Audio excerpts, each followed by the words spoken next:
नमस्कार। नजर के इस विशेष एपिसोड में मैं शैलेंद्र आपका स्वागत करता हूं। जैसा कि आप जानते ही हैं कि 17वीं लोकसभा के चुनावों की तिथियों की घोषणा हो चुकी है। आज का हमारा विशेष एपिसोड दक्षिण हरियाणा की राजनीति पर ही केंद्रित है। दक्षिण हरियाणा की राजनीति का देश की राजनीति में क्या योगदान रहा, आज हम इसी विषय पर चर्चा करेंगे। 10 लोकसभा सीट वाले हरियाणा राज्य ने वैसे तो केंद्र को कई सक्रिय एवं दिग्गज राजनीतिज्ञ दिए हैं, लेकिन इनमें से कुछ जैसे राव वीरेंद्र सिंह, चौधरी देवीलाल, चौधरी बंसीलाल, चौधरी भजनलाल, ये वो राजनीतिज्ञ थे जो बाद में प्रदेश के मुख्यमंत्री भी रहे। अब्दुल गनी डार इस क्षेत्र के सबसे पहले निर्वाचित उम्मीदवार बने, जो कि आजाद होते हुए गुड़गांव लोकसभा क्षेत्र से चुने गए। ये चुनाव हरियाणा के अलग राज्य बनने के बाद सबसे पहली लोकसभा के चुनाव थे, जो कि देश की चौथी लोकसभा थी। इसके बाद 1971 में 5वीं लोकसभा के चुनाव हुए। गुड़गांव लोकसभा सीट से कांग्रेस के प्रत्याशी चौधरी तैयब हुसैन गुड़गांव लोकसभा सीट से सांसद चुने गए। इससे पूर्व 1967 में राव वीरेंद्र सिंह विशाल हरियाणा पार्टी को मजबूत करने में लगे हुए थे। वो 224 दिन के लिए हरियाणा के मुख्यमंत्री रहे। विशाल हरियाणा पार्टी के असफल होने के बाद राव वीरेंद्र सिंह ने इसका कांग्रेस में विलय कर दिया, लेकिन छठी लोकसभा चुनावों में वे साधारण से दिखने वाले उम्मीदवार मनोहर लाल से करीब 63,000 मतों से हार गए। नजर में वक्त हो चला है एक ब्रेक का, ब्रेक के बाद फिर मिलेंगे। नजर में वक्त हो चला है एक ब्रेक का, ब्रेक के बाद फिर मिलेंगे।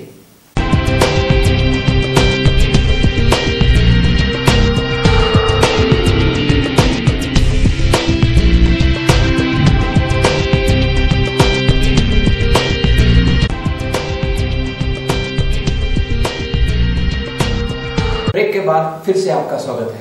मैं हूं शैलेंद्र और हम चर्चा कर रहे हैं दक्षिणी हरियाणा की राजनीति का केंद्र में योगदान।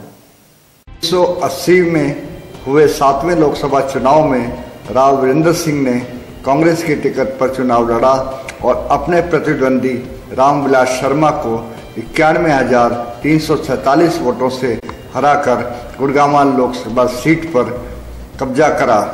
यहाँ से रामपुरा हाउस की राजनीति की एक नई शुरुआत हुई। 1984 में हुए 8वें लोकसभा चुनाव में राव वीरेंद्र सिंह ने एक बार फिर रामविलास शर्मा को 30,118 वोटों से हराया। इसके बाद 1989 में हुए 9वें लोकसभा चुनाव में फिर से उन्होंने जीत हासिल करी और वो सांसद बने।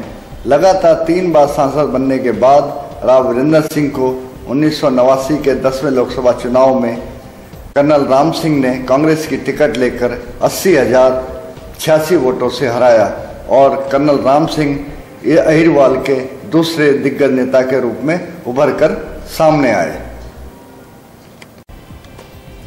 1996 में हुए 11वें लोकसभा चुनाव में कर्नल राम सिंह ने कांग्रेस पार्टी छोड़ दी और वे भाजपा से गुड़गांव लोकसभा क्षेत्र से टिकट ले आए। कर्नल राम सिंह का इस बार भी मुकाबला राव वीरेंद्र सिंह से हुआ, जो कांग्रेस की टिकट पर चुनाव लड़ रहे थे, लेकिन इस बार कर्नल राम सिंह ने राव वीरेंद्र सिंह को 59,035 वोटों से हरा दिया। यह लोकसभा चुनाव राव वीरेंद्र सिंह का आखिरी लोकसभा चुनाव साबित हुआ। नजर में वक्त हो चला है एक ब्रेक का, ब्रेक के बाद फिर मिलेंगे।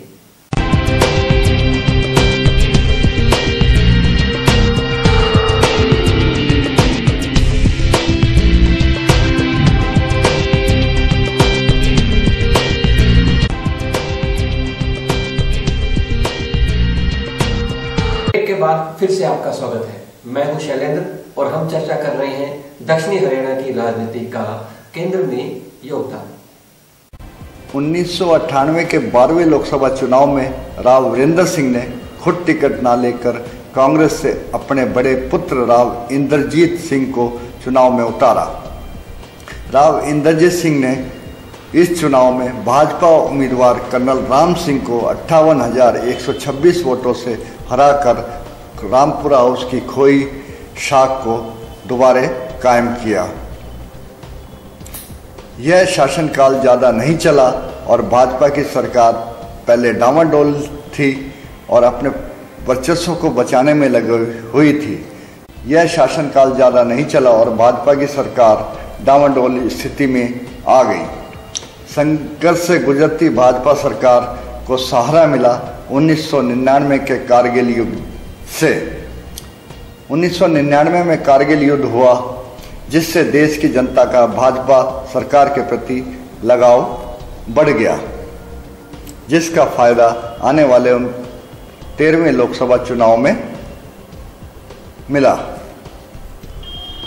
इस कारगिल युद्ध में डिप्टी कमांडेंट सुखबीर यादव शहीद हो गए।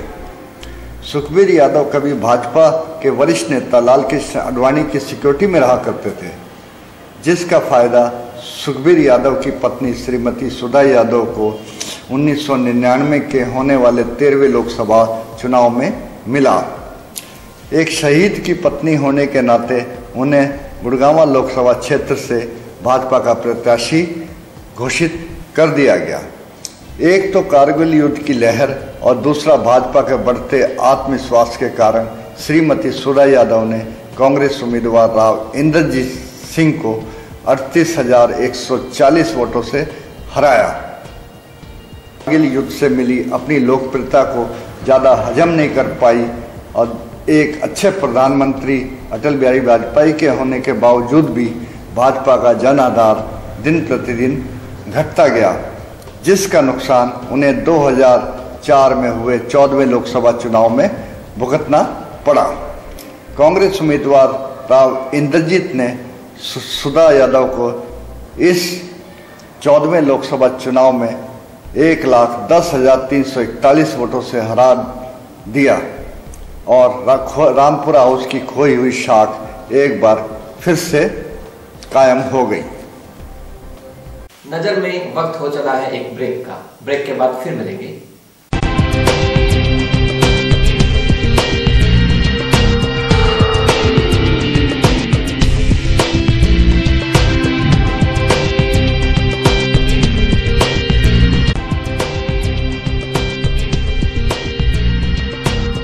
के बाद फिर से आपका स्वागत है। मैं हूं शैलेंद्र और हम चर्चा कर रहे हैं दक्षिणी हरियाणा की राजनीति का केंद्र में योगदान। इसके बाद नए प्रशिक्षण के कारण महेंद्रगढ़ जिला भिवानी लोकसभा क्षेत्र में चला गया और मेवात गुड़गांव लोकसभा क्षेत्र में आ गया। 2009 में 15वें लोकसभा चुनाव में तीसरी बार राव इंद्रजीत सिंह फिर से सांसद बने। उन्होंने बसपा उम्मीदवार जाकिर हुसैन को 84,954 वोटों से हराया। इस चुनाव में राव इंद्रजीत सिंह को इसलिए जिताया कि कहीं इस क्षेत्र में मुसलमानों का दबदबा कायम ना हो जाए। इस चुनाव में भाजपा उम्मीदवार सुधा यादव तीसरे स्थान पर रही और राव नरवीर सिंह चौथे स्थान पर रहे। इस मुकाबले में राव इंद्रजीत सिंह ने जाकिर हुसैन को 2,74,622 वोटों से हराते हुए 6,44,780 वोट प्राप्त किए।